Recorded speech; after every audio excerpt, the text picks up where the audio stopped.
안녕하세요. 오늘은 중국 히토류법 시행하자 미국은 두 가지 정책으로 대응했다라는 소식을 전해드리겠습니다. 수출 통제 조치를 남용해 중화인민공화국의 안보와 이익을 해치는 어떤 국가나 지역에 대해서도 대응 조처를 할 수 있다. 수출 통제법 48조. 누가 봐도 미국을 노렸습니다.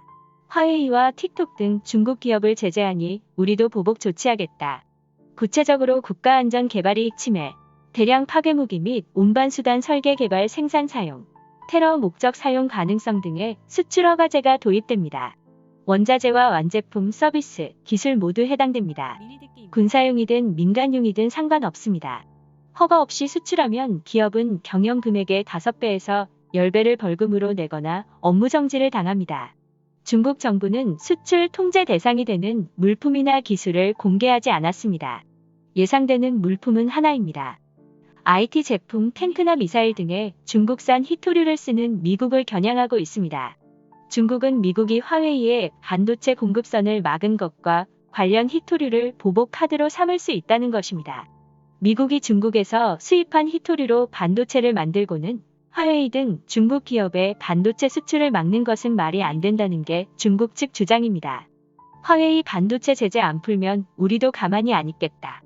미 국방부는 수출통제법 시행 사흘 뒤인 4일 중국 최대 반도체 파운드리 SMIC와 석유 대기업 중국해양석유, 중국국제전자상무중심그룹, 중국건설기술을 블랙리스트에 추가했습니다. 이 리스트는 중국군이 소유하거나 통제한다고 미국 정부가 의심하는 기업 리스트입니다.